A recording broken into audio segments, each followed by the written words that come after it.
Okay, if we can silence our phones, take our seats, we're about to get started.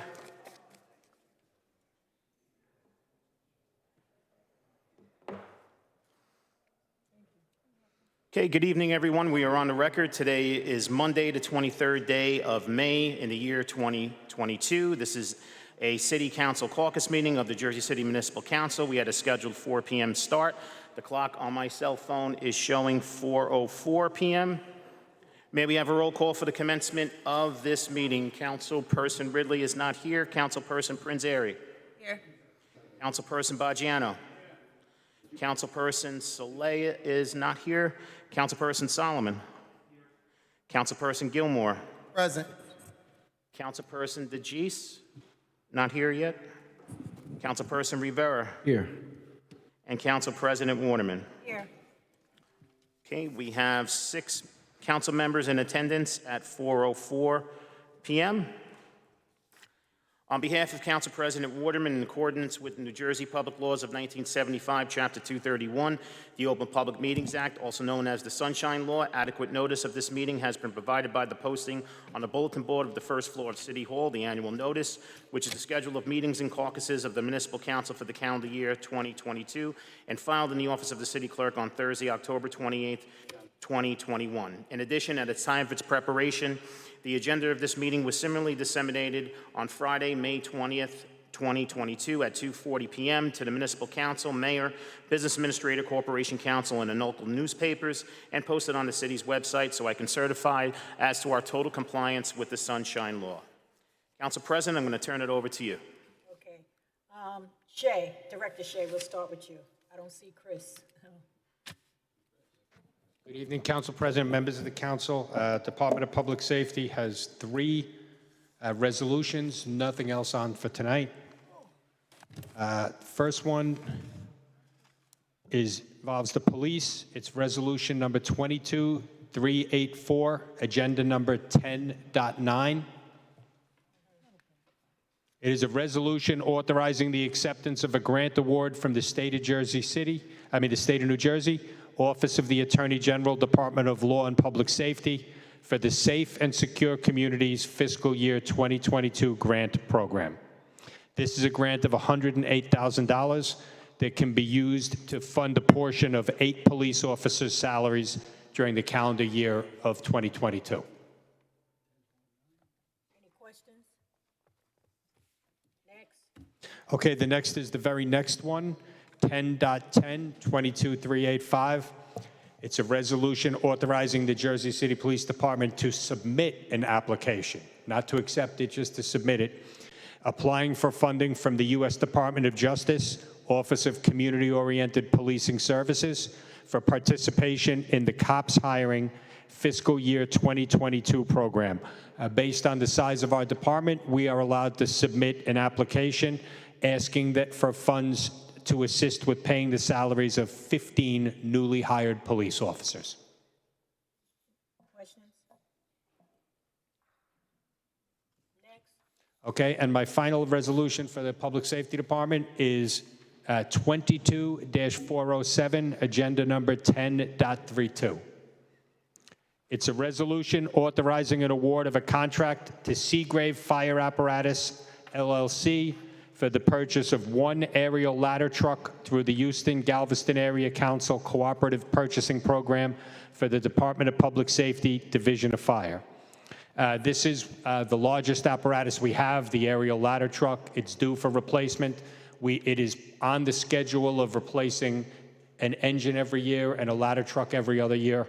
The total contract will be $1.405,697, so $1,405,697.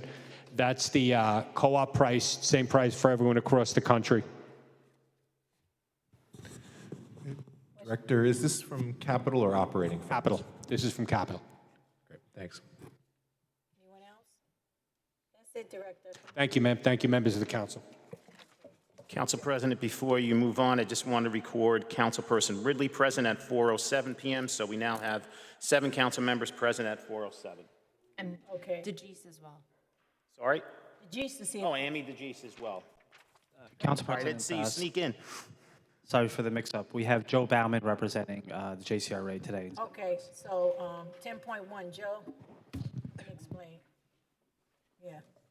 Thank you, Council President, Council.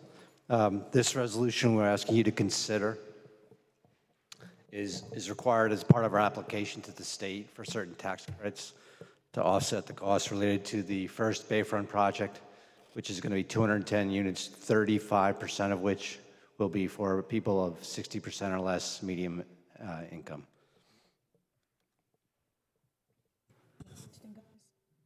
Yeah, can you say a little bit more about what state program we're applying for? Okay, so there's two programs. There's through the New Jersey Housing Mortgage Finance Agency, there's a tax credit program, and then through the New Jersey Economic Development Authority, an Aspire program. Those two combined programs will assist in the capital stack for the project. Is this the 9% tax credit program for HMFA? Or this will be the 4% we're doing for this first project, which is the as-of-right application. Right, so 4% and then Aspire. 4% for the New Jersey Housing Mortgage Finance Agency. And just, this is more just an administrative question. Why is JCRA applying as opposed to whatever developer is selected through the RFP process? The developer is the one that's applying, but the city, they asked for the city to endorse the application. Got it. And this is just an endorsement of the application. Got it, and who is the developer? It's Penrose. Penrose. Omni, which were two developers chosen through the competitive process recommended by the Bayfront Advisory Committee. Okay, great. Any more questions? Thank you, Joe. Thank you. John? Leach. Greg is on vacation. Hi, good afternoon, Council. I believe Director Kia sent you an email earlier today. Danny, you didn't read your emails? Always does. He's right on time. So, all right, so the first resolution is 10.20, resolution authorizing the award of a contract to Route 23 Automall for the purchase and delivery of two 2022 F-350 4x4 regulation cab trucks under the New Jersey State contract for the Department of Public Works. Basically, this is an upgrade for snow removal trucks, and they'll also be used for multi-purpose throughout the year when they're not used for snow. Any questions? Next one, John. Okay, and the next one is Resolution 10.21. This is a resolution authorizing the award of a contract to the Elevator Maintenance Corporation for the elevator inspect and maintenance citywide for the Department of Public Works. This is basically just handling all the elevators in the buildings for maintenance, fixing when they go down, and this is citywide. Can I ask a question there? This is more maybe for the administration for you guys, but we've had issues with the elevator inspection when it comes to our buildings department. And I know that's a complicated thing, but under this contract, is there any way to have elevator inspections of buildings through the buildings department? We could definitely take a look at that, Councilman. I'm not sure if there's any conflicts, but I'll ask Anistia if we could take a look. Yeah, if we have an elevator inspector through contract and we're having all these other problems, I know it's complicated, but we'd love to at least see if we can do it. Yeah, I do know from a city perspective, if we were to, hire them to do city inspections, the state rendered that we'd either have to do it in-house or completely outside. So that's the one component of it, but on this side, I'll take a look at it. Thank you. Okay? That's it. Thank you. John. Barker? Director?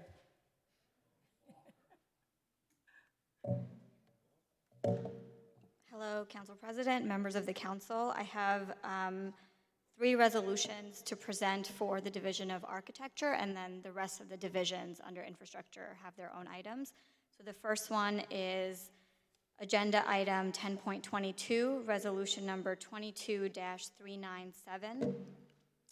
This is the award of a contract to replace the previously existing fence around Canco Park under state contract for the amount of $85,259. Any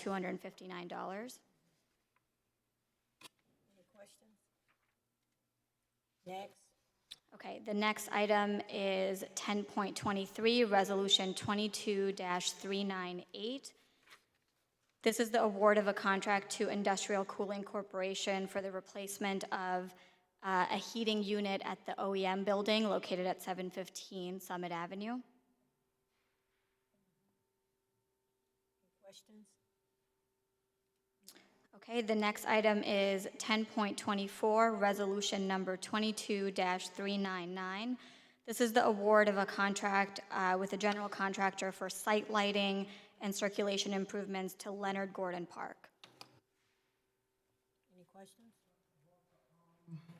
I know you just got in it. We've been having issues with the lighting at Berry Lane for a while. At one point, they were working on a timer, and then I forget exactly what happened. I know when I was in recreation, I would cut them on and off, and then we put them on a timer. But the big lights don't come on that surround the park, but the ones on the playground and the basketball courts come on. So when we get it, when someone get a chance, if they could look at that, Yep. the lighting for that park. Yeah, absolutely. If you've noticed anything based on specific time of day that you're noticing the issues, feel free to send that over and we can have it, we can send out a crew for maintenance, and then if we need to just replace, then we can figure out funding for that and get that scheduled. Thank you. Thank you. Jennifer?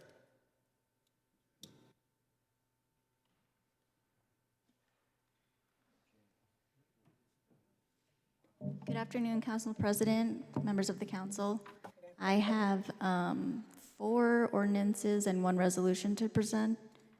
First ordinance is agenda number 3.2, ordinance number 22-046. This is to convert Ash Street between Whiten and Pine Street into a one-way street in the eastbound direction, and to convert Pine Street into a one-way street in the southbound direction between Ash and Johnston. And this is because Ash Street right now is very narrow. It has parking on both sides. It's two-way, and this conversion would eliminate the two-way conflicts that are currently happening today. Yes, and just so the council know, we've done meetings. I've met Jennifer down there. We've done several community meetings with regards to this. And actually, when we were down there at one meeting, it was almost an accident down there because it's a quick blind spot. And this right here makes a lot of sense because it puts the traffic in unison with the other part of Johnson Avenue. Okay. All right. Next one, Jen. Okay, next one, agenda number 3.3, ordinance 22-047. This is to convert the intersection of Manila and 7th into an all-way stop, and Bramhall and Sackett into an all-way stop. And this is to improve the safety conditions at those intersections. Any questions? Agenda number 3.4, ordinance 22-048. This is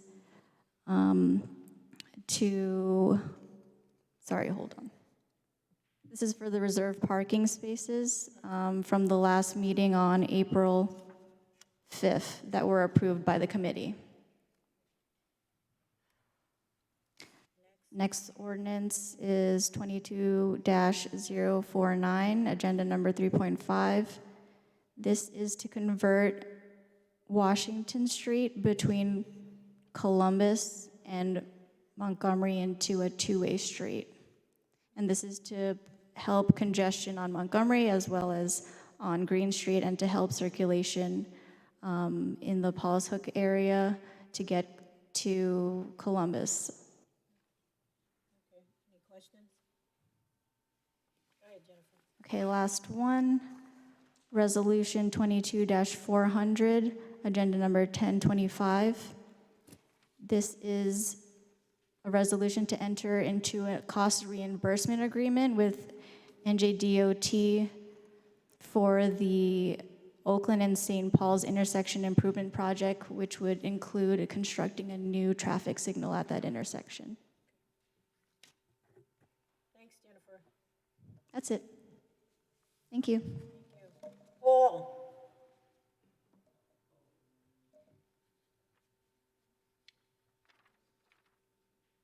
Good afternoon, Council.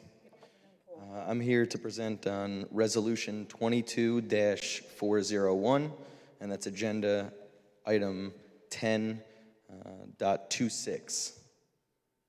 So it is a resolution authorizing the award of a contract to J.A. Alexander for the Caven Point and Liberty Harbor Roadway Preservation Project. This was a DOT-funded project that we submitted for 2 years of municipal aid funding for.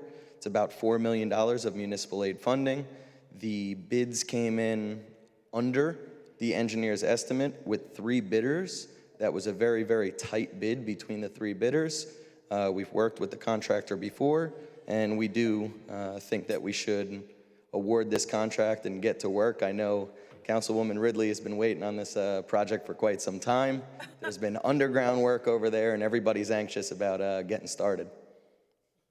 Any questions? Thank you, Paul. Thank you. Asia?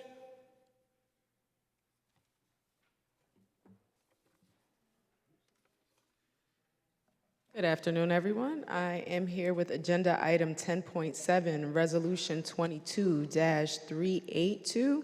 This is a resolution for a mortgage discharge for the property located at 14 Randolph Avenue.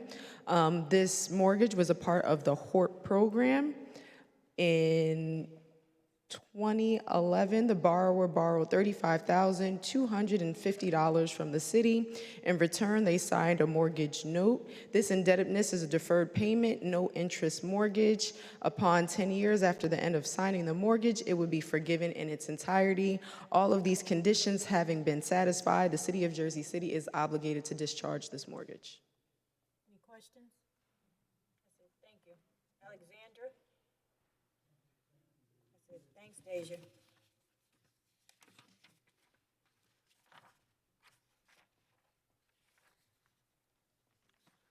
Good afternoon, members of the council. My name is Alexander Marescu. I'm here to present agenda item 10.19, resolution 22394.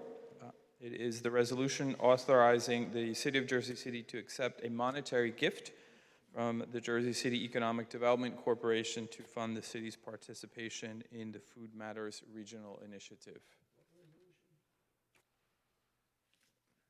That was 10.19, Councilperson Baggiano. And for me, this is the first time I've ever spoken to council directly, and so should I present more information on this, or we're good? Any questions? That's it, see? That's simple. Thank you very much, Council President. First time was a success. Okay, Morgan. Richardson.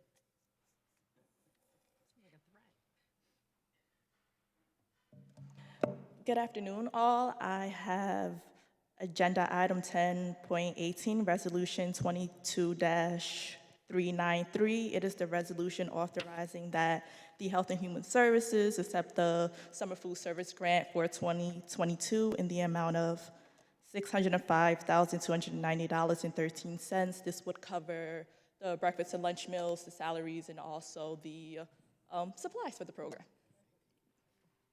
Do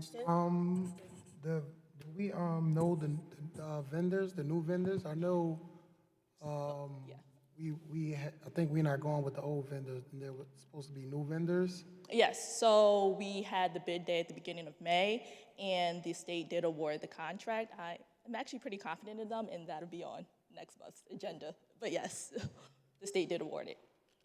No, he's not. Thank you. Thank you. Jack or John? Go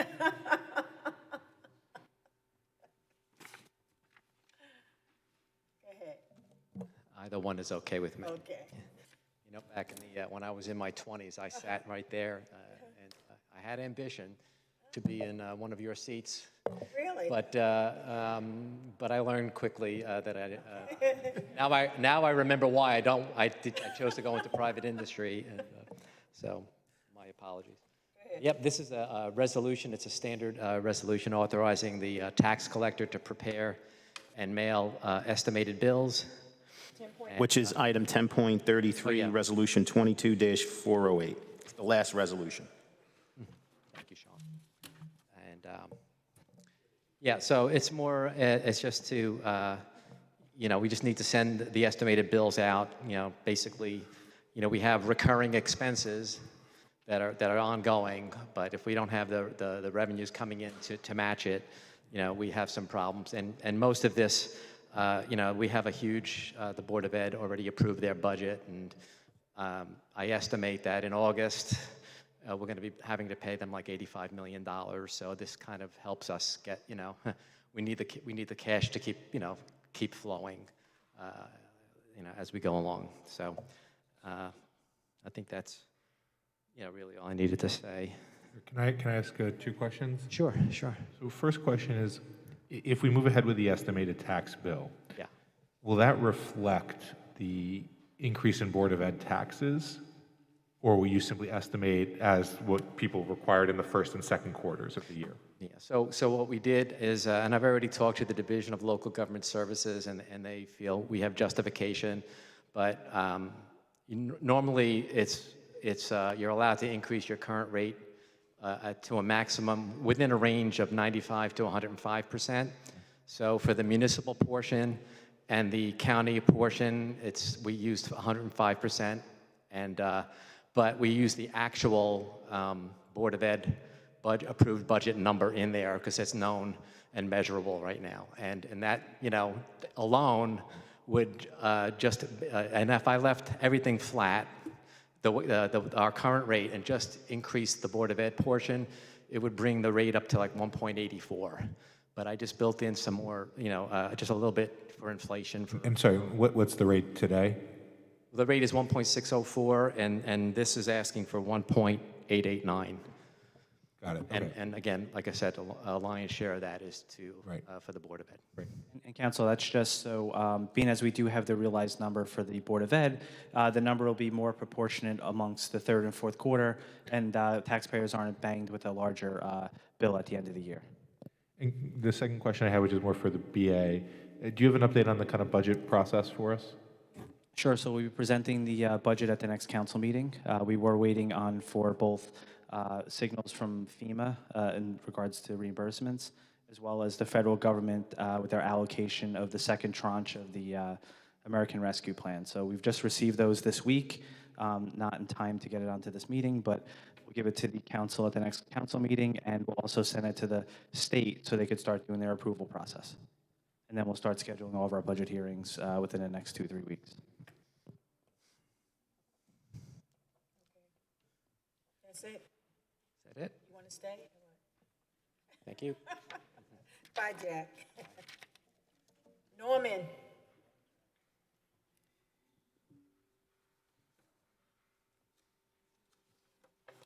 Good afternoon, Council President and members of the Council. I'm here to present the agenda number 10.16, Resolution 22391.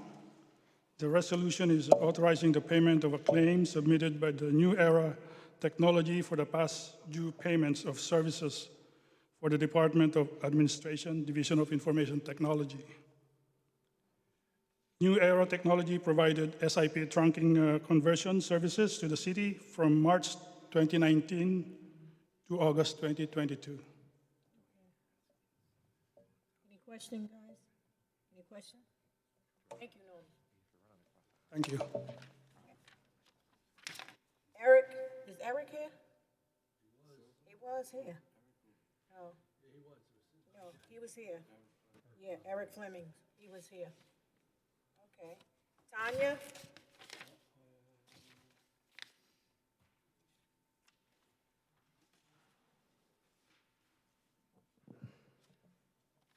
All right, so can you guys hear me okay? Great. I have two tonight.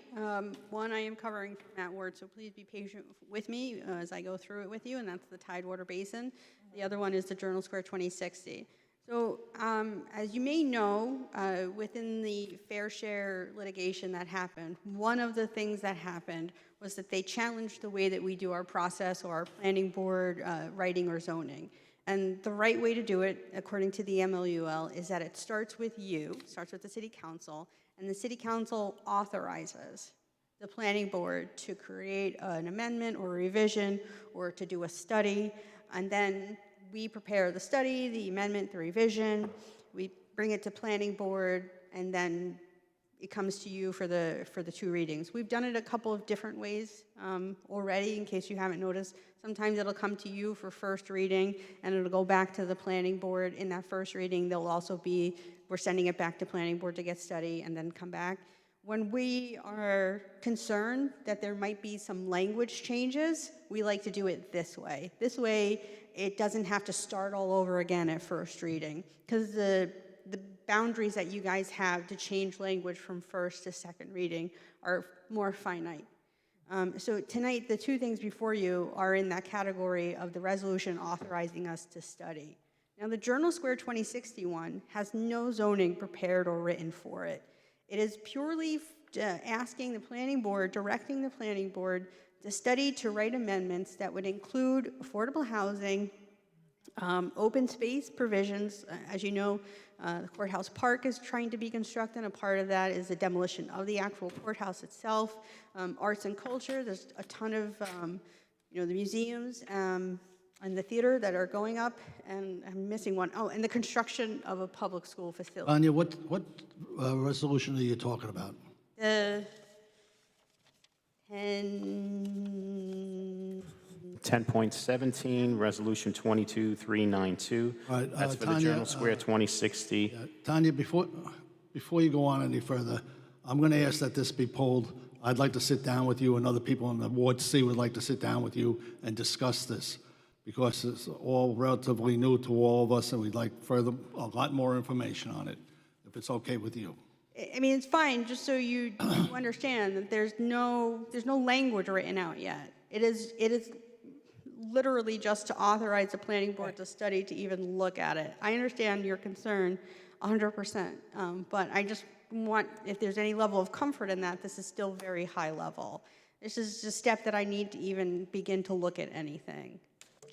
I understand how you feel. All right, Tanya, if we pass it, anything that goes on in Ward C, please, I'd like to know, and a lot of people in Ward C would like to know, and be kept informed on everything that goes on. Okay, Tanya? Thank you. Of course. Just a study, though. And then the other one is the Tidewater. And this is math, so bear with me, but there are representatives here from the applicants who are asking for the amendments. This is the result of 2 amendment requests that were sent to us. Again, we're doing it high level at the resolution because we're not 100% sure this is the language that's actually going to pass. There's 2 amendments here. One is for the site where it's now a taco place. The Golden Cicada used to be, and the other one is for the Bellevue site. Both of them have the incorporation of affordable housing based on the fact that they're triggering 187 or the inclusionary zoning. I'm a little hesitant to even go into the full details with you since this is just an authorizing resolution, but I'd be more than happy to discuss anything that you have concern with, and I know Eric and Rob didn't come out here for nothing. Tanya, I'm new at this, so I got to ask a lot of questions on the front end. So typically, this is a new process where essentially you come before the council just to get authority to, in General Square case, create one, but in the case of the 177 Grand Street is to reopen a development plan, correct? Now, in the reopening of the development plan, how many specific properties does it affect? The project just in question or the entire perimeter of the plan? So in this resolution specifically for Tidewater, it's asking us to look at the Grand Street site and the Van Voorst, the Bellevue site. It's asking us to look at those 2 things very specifically. And the resolution opens it up for a bunch of things, but because it adds, as an appendix, those two specific amendments. It's asking us to study those two specific amendments. Okay, and then we oblige, and essentially it goes before you, and y'all do whatever y'all do with the language and see if it's feasible and all that, and then subsequently the original process take place. Yeah, and I know one of them, the 177 grant, has gone through a lot more input, and the Bellevue site still has a lot more community input to go through. So it's a great example of why having this as a first reading would kind of be a mistake, and it gives us the chance to meet again with the community and correct some languages that either people aren't comfortable with or do something further. But yeah. And how long is the review phase? So based on, I'm only hesitant because of the backlog that we have at the planning board. I'd say that one of them is probably quicker to go than the other. The 177 grant I know has done a lot of community engagement already, but then the other one hasn't, so it might be that one goes before the other. Technically the law says we have 45 days. You basically authorize us, give us permission, and we have 45 days to get back to you. But in our resolutions, we waive that because it's almost impossible. I don't know if that answered your question. I know you were asking for an actual time, and I just gave you a bunch of words. I mean, I was looking for a time frame, but the justification for it's really hard to be an actual time frame considering you may be backed up, considering other things may transpire. So, I always tell applicants, however much work you put in beforehand is as quick as it goes when you submit it. And that's usually the general rule as to how quick you can get on a planning board. We have been backed up, but I think we are finally starting to get past that. Any more questions? Thank you, Tanya. Of course. Sean, take it from the top.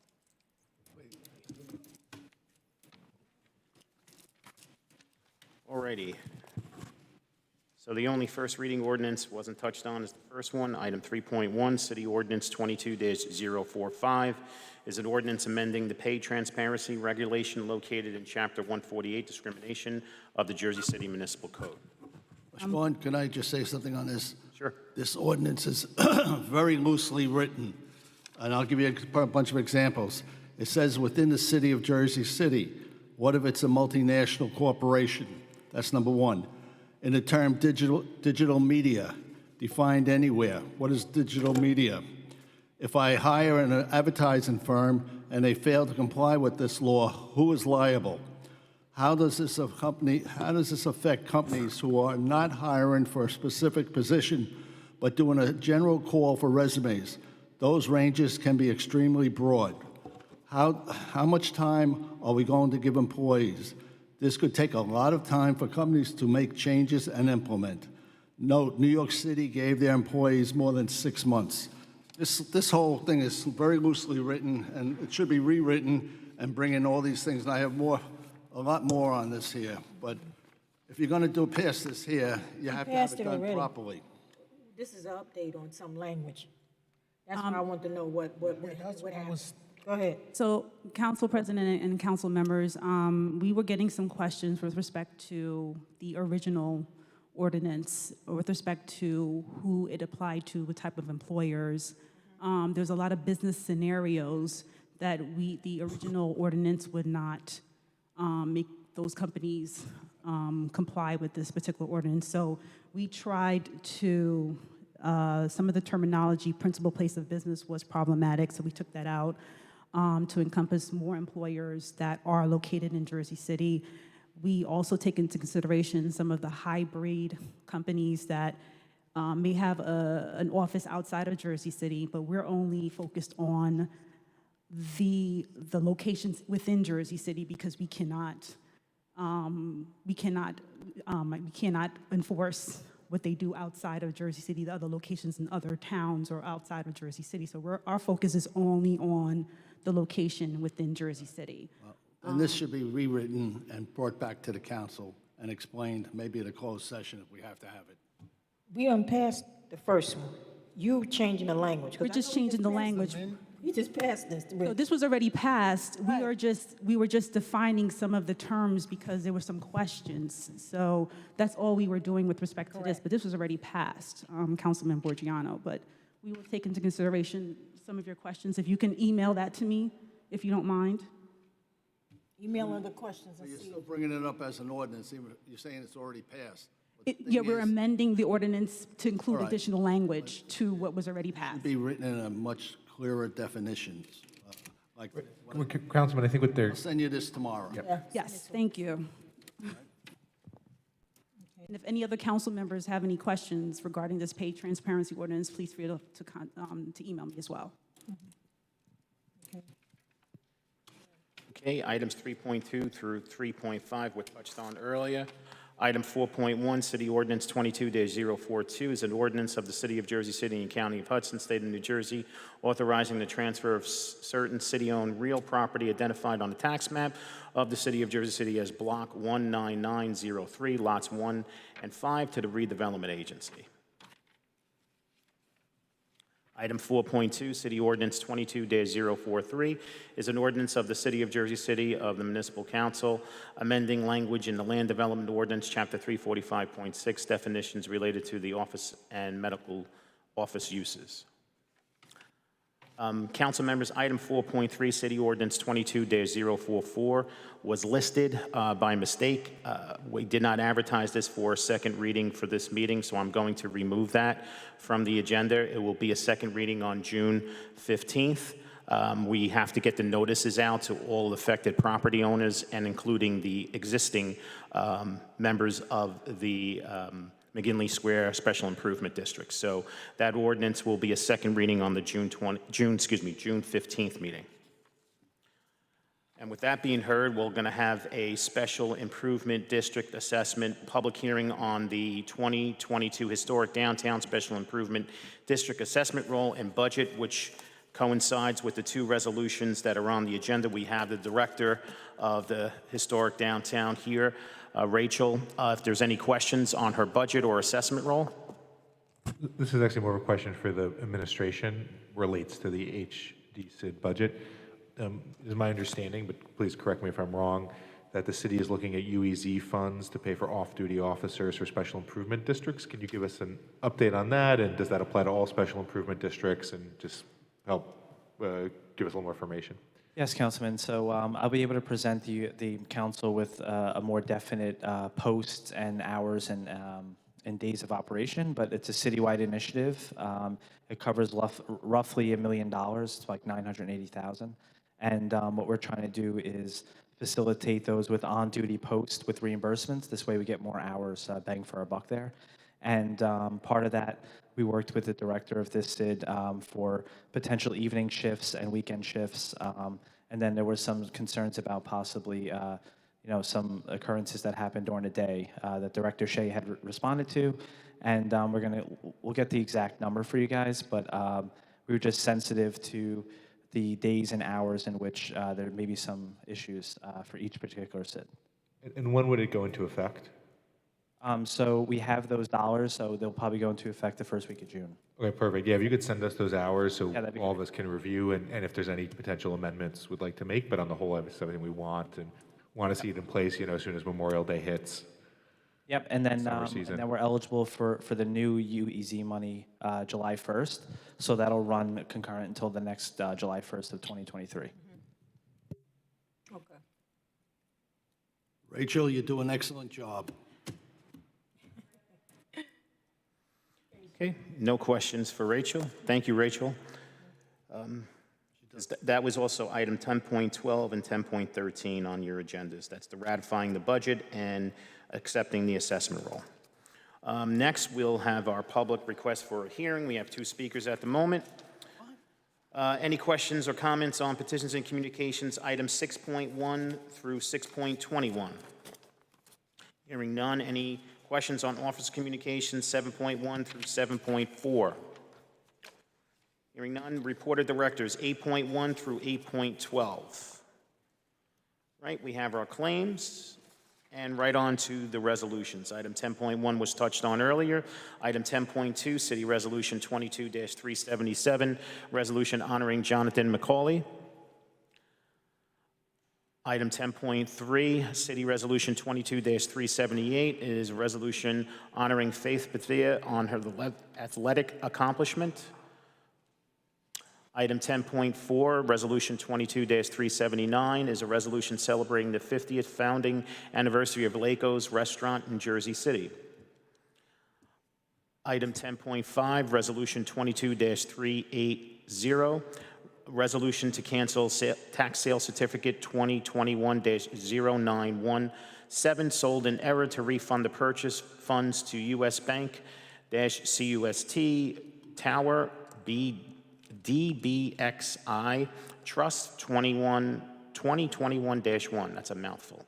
Item 10.6, Resolution 22-381 is a resolution to cancel a portion of the 2021 real estate tax on Block 201, Lot 11, also known as 881 Tunnelly Avenue, Jersey City, New Jersey, by applying the Freeze Act NJSA 54:51A-8.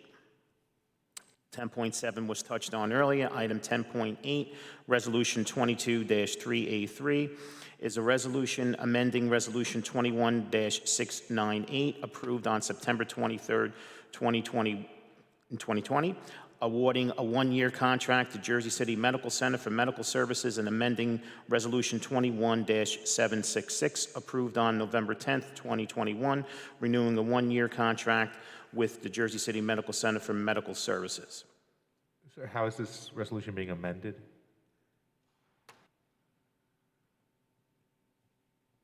The original resolution said that there were 3 one-year extensions. This one just says that there's 2. Got it. Okay. I understand, because we're only legal, is 2 the limit, or could we do 3 if we wanted?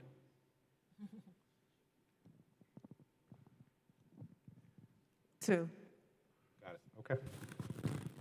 Is this for their EMS program and stuff like that? This is for physical examination of employees. Physical. It's employee onboarding, Councilman.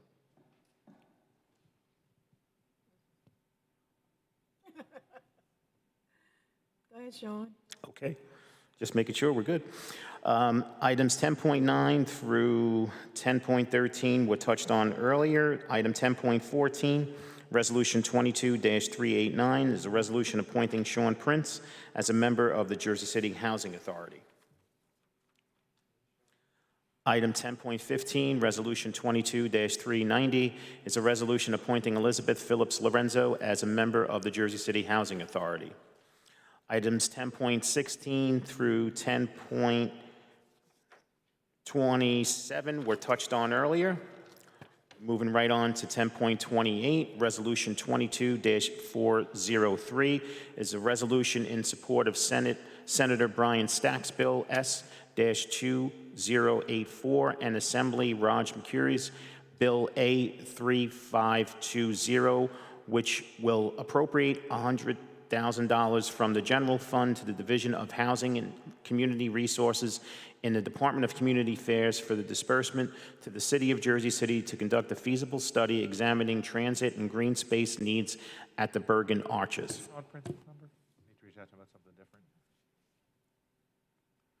Okay, item 10.29, Resolution 22-404 is a resolution authorizing a lien against the properties listed herein for the cost of removing from the properties brush, weeds, dead and dying trees, stumps, roots, noxious growths, filth, garbage, litter, and debris in accordance with NJSA 40:48-2.14 and the Jersey City Code Section 287-4.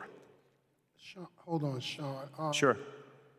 I guess, John, how do we determine like the fees for some? Because I see some stuff in here was like $60-something, $90-something, then some things were $400. Like, how do we determine the fees? Yeah, it's for the bladed areas of the city, and it's determined upon the work that has to be incurred. So what we do is we have a calculation mechanism that says the hourly wage of the individual that responded there to do the work. If we needed to bring in metal to create a better structure, board up windows, so all the materials, the manpower, and then the vehicle and fuel. So we just make sure that it's a cost of $0 to the city. So in those types of situations, it may be just putting up a board on a wall. So that would be minimal, would be the piece of plywood and an individual for an hour. Sometimes we have to cut down weeds and gate off sections. Those could be in the hundreds or thousands of dollars. So are the rates congruent to if a private entity would have done it? Similar. I mean, our DPW workers are what we consider living wage. So maybe a private entity could do it for a little cheaper, but it's our responsibility as a city to do that and to also pay our DPW workers a fair wage.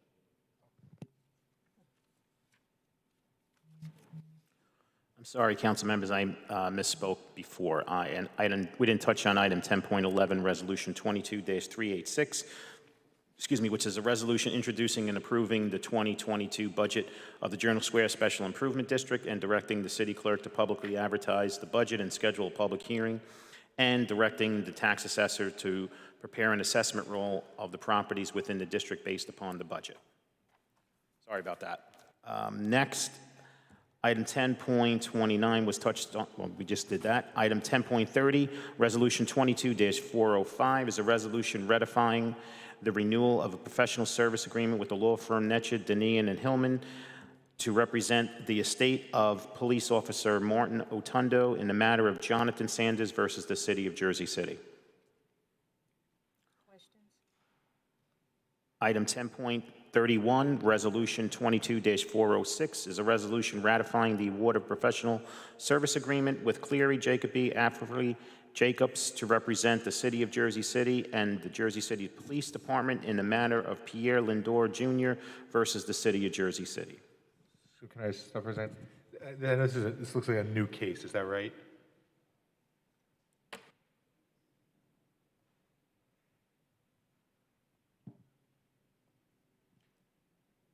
It's relatively new. It's a few months old. We have counsel representing the city, and then we have separate counsel for the officer, the sergeant. I don't know if we need to do a closed session on this, but would we be able to get like a memo? And you guys can just outline what's public, I mean, whatever the complaint is publicly available, correct me if I'm wrong. Yes. And just, give us a quick memo before Wednesday outlining what's in the complaint. Okay. Nothing, it doesn't have to, I defer to you if this is attorney-client privilege or, what you share, but just a quick briefing so we understand what's on the case before we vote in the contract. Sure. In the past, it's usually a memo from the law department, attorney-client privilege. It only goes to the city council. Yes. Okay. All right, and items 10.32 and 33 were touched on earlier. So with that being said, if anybody doesn't have anything to add? Sean, Yes. for 10.4, it's Lake Ghost. I think they forgot the S on there. I did say it, but I didn't see it. You're right. Motion to adjourn. Can we get Laco's the cater? Points out a for mistake and then Wednesday? he makes the motion. Chicken parm from Motion to Laco's for adjourn. everybody on Wednesday? Motion to adjourn made by Councilperson Rivera Second. and seconded by Councilperson Prinzary to adjourn at 4:51 p.m. All in favor of the motion, by acclamation, please say aye. Aye. We are out of here at 4:51 p.m. Thank you so much, John everyone. McKinney. Have a great night. Remember, teamwork makes the dream work. Hey, John McKinney.